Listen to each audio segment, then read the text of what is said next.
Hey everybody, Mark Stanislawski of Good Ideas Comics, and today we're going to look at an indie book from 1997, 1998, John Kennedy Bowden's Claus, from John Kennedy Bowden's self-publishing Draco Publishing. This is probably John Kennedy Bowden's magnum opus, if you want to call it that. He did everything. He wrote it, he drew it, he colored it, he lettered it. I love the corner. I love the corner art. And what attracted me to this book to begin with was back in the day, 97, 98, in the 90s, there was a trade paper called the Comics Buyer's Guide, or CBG for short. It was run by Don and Maggie Thompson. And it was before Wizard. And it was kind of like the Wizard of its day. And they had ads in this paper. And one of the ads was of this cover. And you saw this picture here of Santa Claus with the gun and the cross. And that intrigued me. And I said, you know what, I'm in. Just by that picture alone, I'm in. So I didn't know, what the book was about, what I was in for with this book. So it came out, got it, picked it up from my shop, $2.95. Back then, late 90s, that was kind of expensive. Indie books were typically more expensive than Marvel or DC books. But I was so intrigued by this image here that I was in.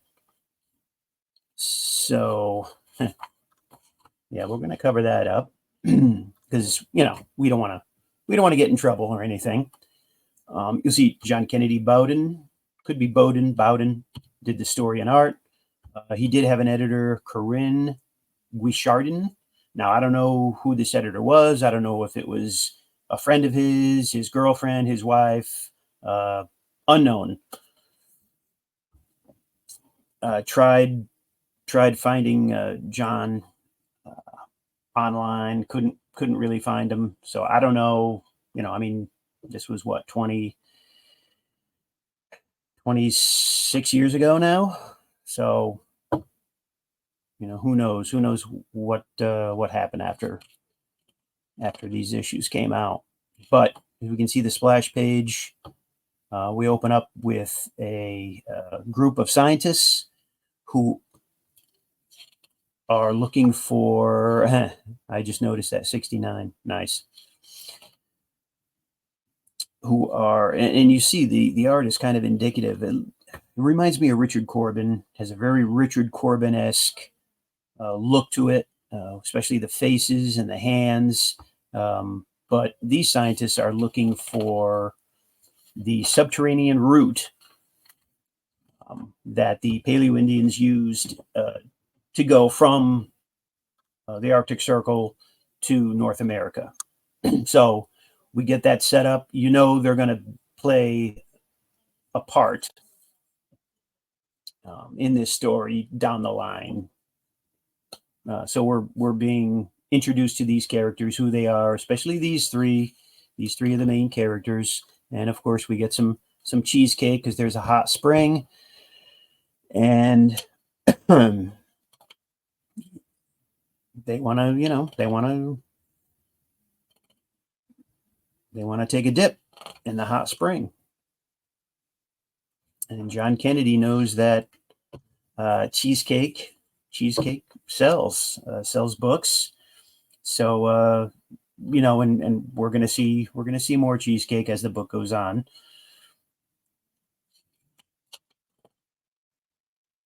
And they're interrupted. This is where it ends. They found a cave.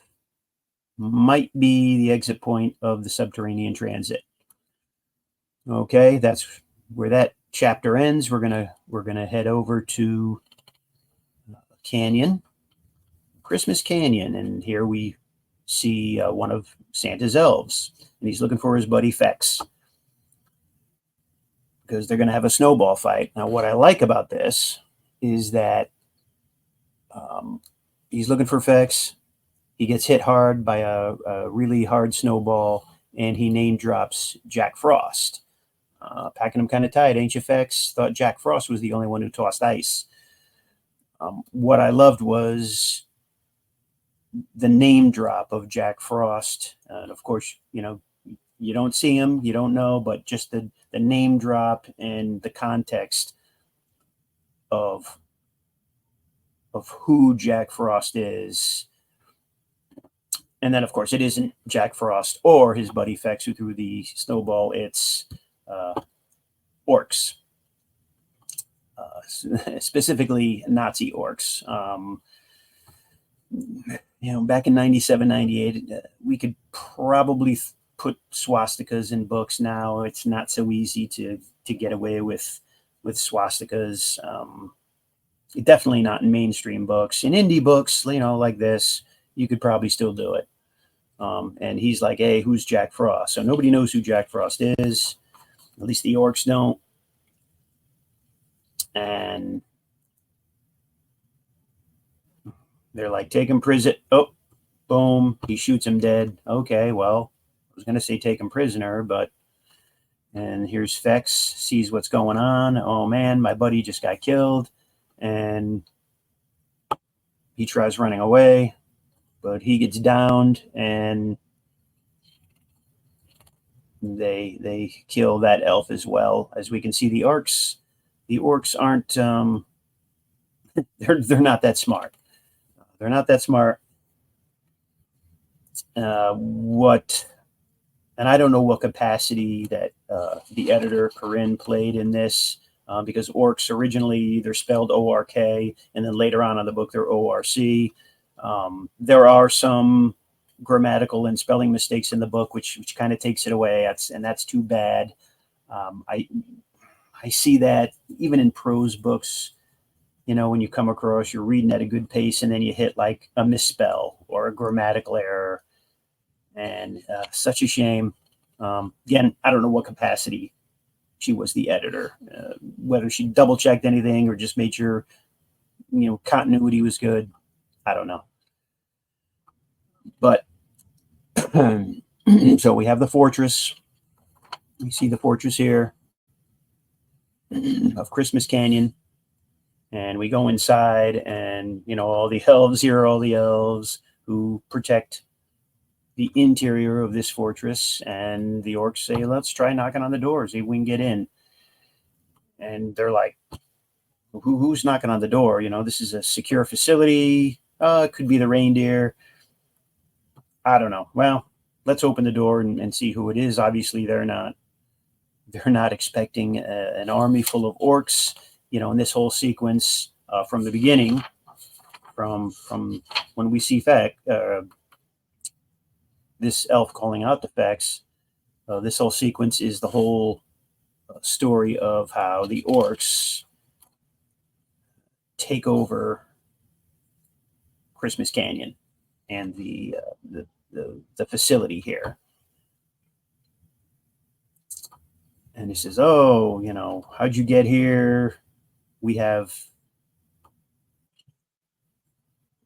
security and all that. Oh, if you're talking about your Eskimo guardians, they killed them as well. And you know, they bring out Mrs. Claus, Mrs. Santa Claus, and apparently she's Malaysian, a younger Malaysian woman. And again, John Kennedy Bowden has blessed us with some cheesecake. I mean, he knows just from these pages, you can tell that this isn't going to be a kid's book. This is going to be for a more mature reader. And some stuff that you see in here is going to kind of like, it's going to be different. It's going to be different than any Christmas story you've ever read. And that's what I like. I like when people push the envelope. I like when they do something different like this. And you go in, you say, you know, it's going to be about Santa Claus, but just the name drop of Jack Frost, and you know, here's Mrs. Claus, who's a Malaysian hot babe, and you know, now we get Santa Claus, who looks like Santa Claus, you know, big guy, white beard, nice. And of course, the orcs, Santa's like, what are you doing here? What do you want? And they're like, well, we want you to make weapons of mass destruction, sidearms, grenades, assault rifles, knives, ICBMs. Oh, and I did want to point out that we do get, where is it? This guy's name, Buntilius O'Danawine.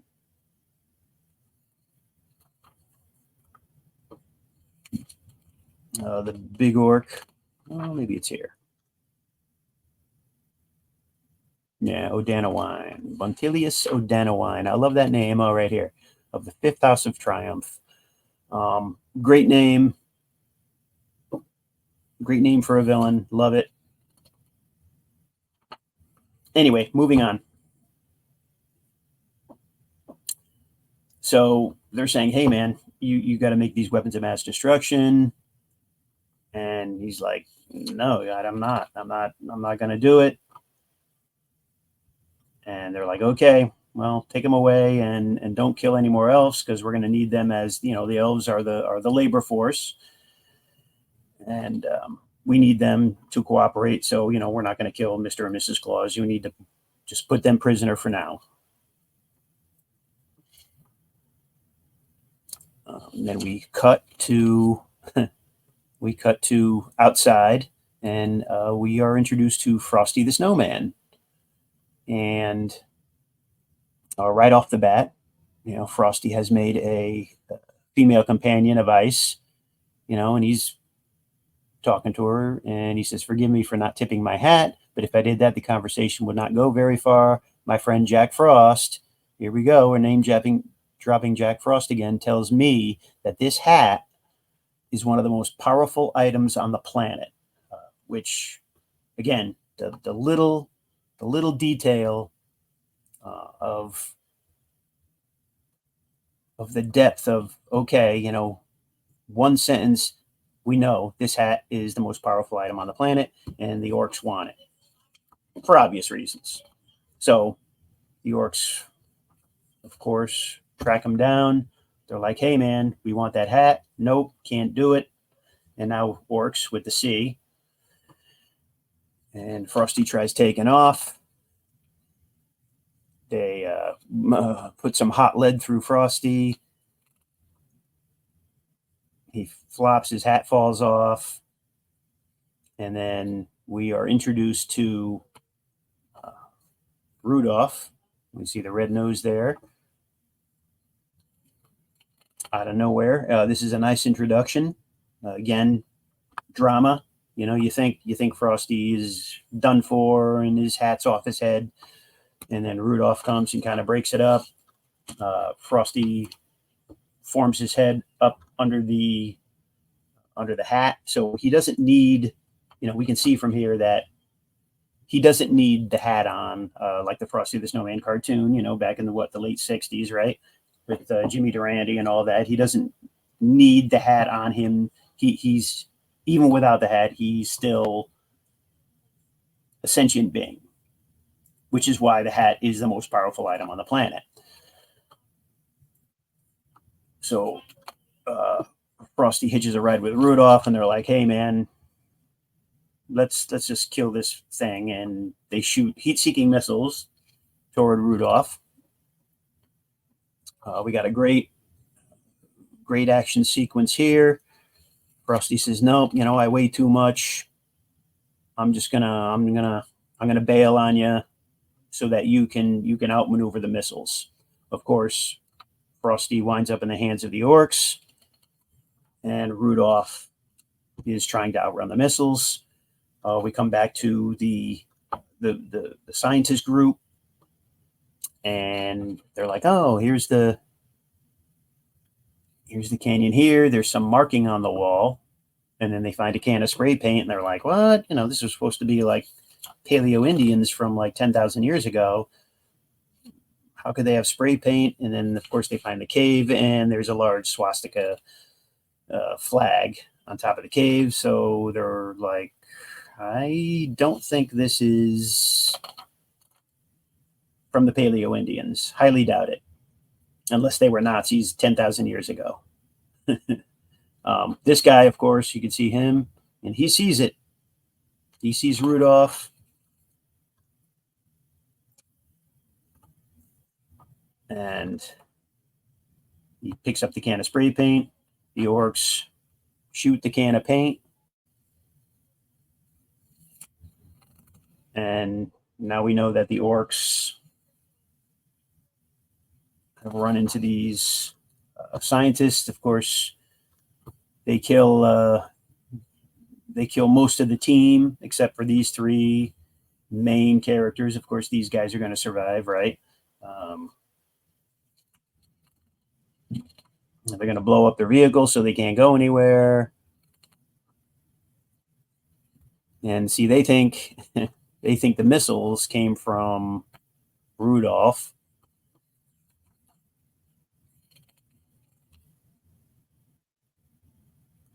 And they keep killing the scientist team.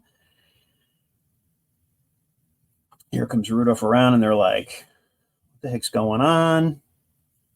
I don't know what's going on here. And then Rudolph flies by. The missiles fly by. They get tossed off the canyon. Missiles explode in the cave, collapsing the cave, and the orcs, who aren't very smart. Okay, they're not very smart. And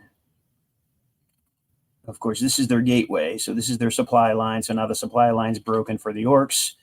And here we go. Here's when things are going to start to turn for the worse for the orcs. And of course, the three scientists are trapped in the cave. And of course, they're surrounded by wolves. Nice cliffhanger. Love the last splash page. People, if you're going to make comics, okay, this is how to make comics. We get a preview of issue number 2, and I believe this came out in February of '98, issue 2. So you had and another great thing that John Kennedy did was this issue 1 came out in December of 1997. So it's a Christmas book. It came out at Christmas time. Chef's kiss. I love it. And now we go to issue 2, the comic book your mother did not want you to read. And that's absolutely right. So now we go to issue 2. In issue 2, we see Mrs. Claus, great outfit, kind of a low-cut V-neck there. You can see, though, the corner box has now gotten a little bit smaller, and the bottom half of the naked lady, is shaded. And I'm wondering if he got some feedback saying that, hey, we can't really put nudity out on the shelf in our shops, so this has to be either kept. This either has to go in a bag, thereby covering up your great covers, or you gotta have to somehow darken it so that they can't see anything, so that we can put it on the shelf, and you'll probably sell more issues. So it looks like he did that. But great cover. I mean, they're both great covers. These are 2 great covers.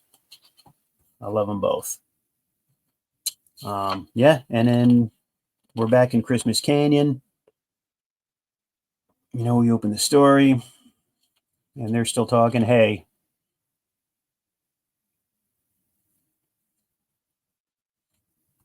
he's telling them, yeah, you need to give a demonstration of your sleigh this evening. And he's like, oh, did you tell me about the missiles that killed 22 humans? So, he knows stuff. He knows what happens in the canyon at all times. And again, we have this depth, this, okay, Kris Kringle, Father Christmas, whatever you want to call him, Santa Claus. He has the power, and we also get some in-depth info about Christmas Canyon itself. It's a dimensional vortex of good.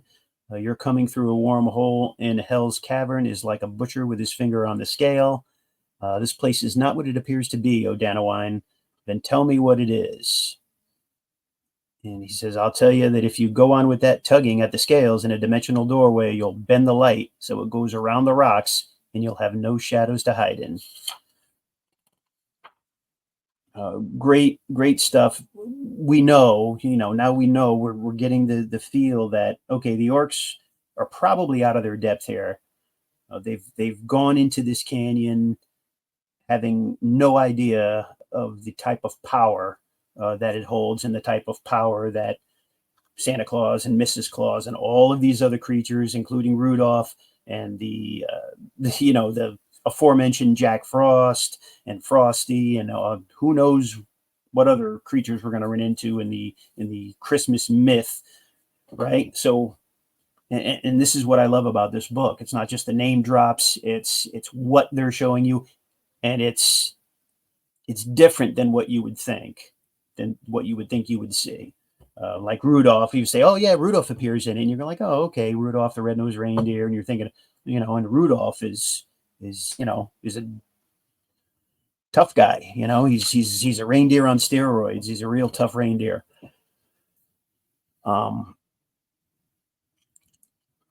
we get again more in depth, and he's saying, "Oh, is that all you need me for? Is to build weapons? What? Come off at Odanawine using Santa's village to reward the bad children is the weakest plot I've heard of since Black Peter." And one of the orcs goes, "Oh, he's onto him." And he's like, "What? That's it, isn't it? You're in cahoots with Black Peter." And he's like, "You should be afraid. Where is he? Where's Black Peter? He's not at liberty to say. He's not going to tell him." And then we go into the backstory of who Black Peter is. He was a druidic elf who became resentful and hateful of everything Christmas and was swallowed up by the shadow.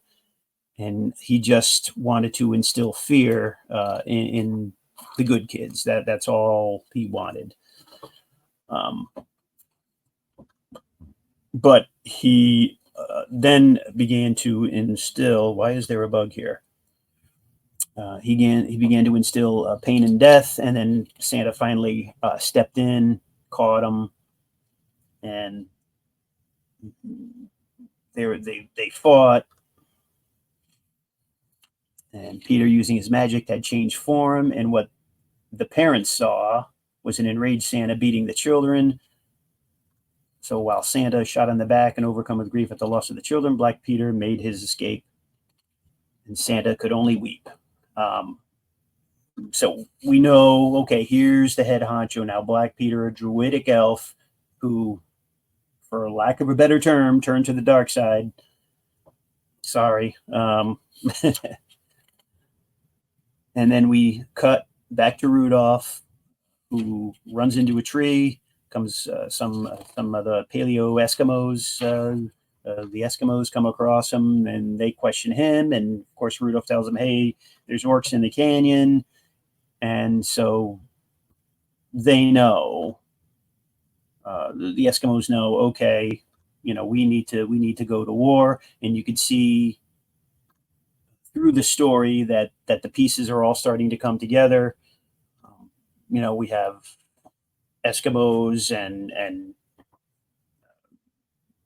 now going to come to the aid of Christmas Canyon. we cut to the scientists who are trapped by the wolves, and somehow they find a mouth of a cave, and they go into the cave, and they run into the abominable snowman. And the abominable snowman is yet another creature who, we can point to the whatever Christmas show, Rudolph the Red-Nosed Reindeer Christmas show, but this is a different abominable snowman, right? He looks different, and he's not a bad guy. Definitely is going to help these scientists escape from the orcs. And so we have this sequence of the snowman saving the three scientists and getting away from the orcs, destroying and killing and maiming orcs as he goes about.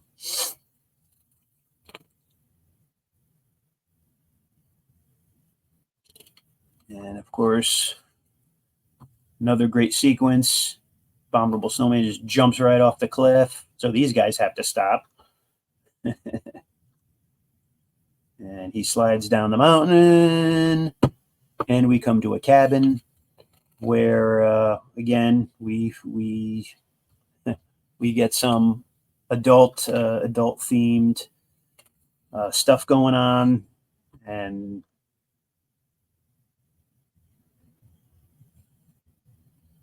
Abominable is eating the treetops, and this guy's like, "Yo, what are you doing here? Why are you eating my trees? Get out of here!" We got more Eskimos, and the scientists say, "Hey, man, this is what's going on."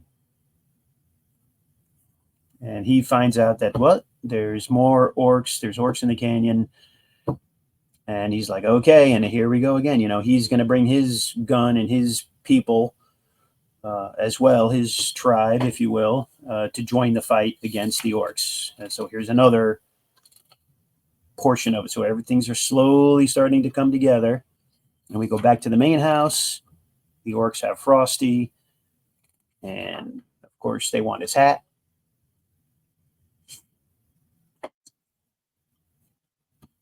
And Buntilius O'Danawine is, you see, about 6 months ago, I led a group of scientists through the mouth of a hell's cavern on an expedition, and due to circumstances beyond my control, circumstances beyond your control, you mean when Mrs. Claus gave you that pasting in the oldest forest? And then we have this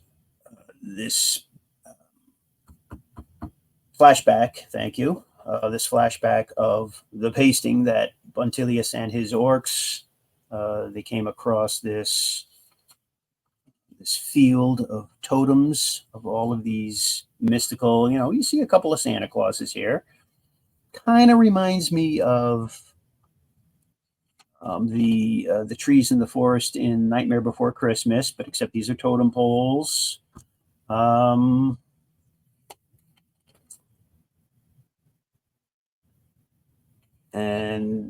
they said, just burn all these totem poles. And then 3 days later, they came across this old guy, and they shot him in the head and killed him. And it turned out to be Father Time.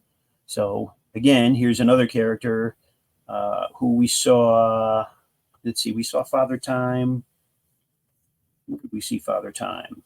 We saw Father Time in what? Rudolph's Shiny New Year, right? Holiday special. And I think he was in Santa Claus is Coming to Town, maybe. But they killed him, and he says, my watch hasn't worked since. Yeah, because you killed Father Time. So,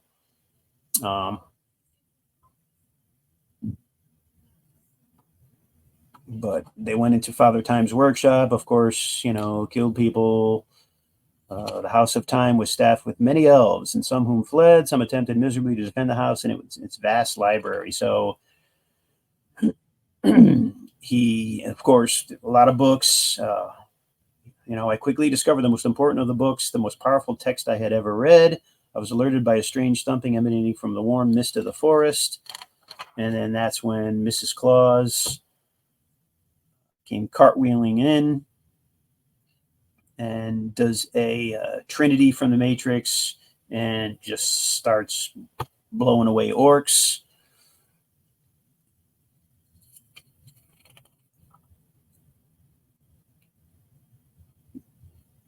But Bonthilius, of course, got away, and he had the book with him. And it told him a lot of things about Santa Claus, about Christmas, and about Frosty's hat, which is why they want the hat. And again, we get this depth, we get this layer, and how it bestows great powers to the wearer of the hat. How this whole canyon, which by sheer coincidence our own dimensional doorway to and from hell is connected with, is in a constant state of dimensional flux, fading in and out of alternate worlds. Booyah, I love it. And this is, well, if I give you the hat, you have to give it back quickly before it's too late for you, because Jack Frost will come for you. So, and he's like, give it back. What are you talking about? What's he going to do? He's going to put coal in my stockings? Oh, no, Jack Frost, it won't be coal in your stockings. So, again, we have this layer. We're talking about Jack Frost, and he's like, who the heck is this Jack Frost guy? And we're getting info that, yeah, Jack Frost is not a character to be mentioned with.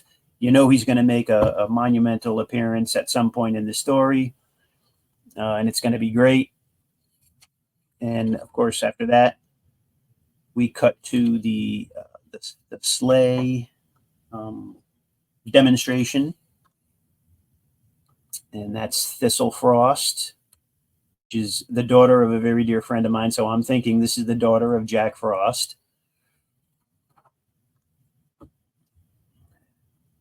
And they have the orcs.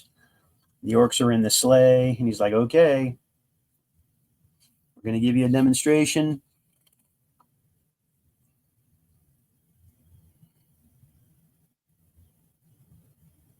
And yeah.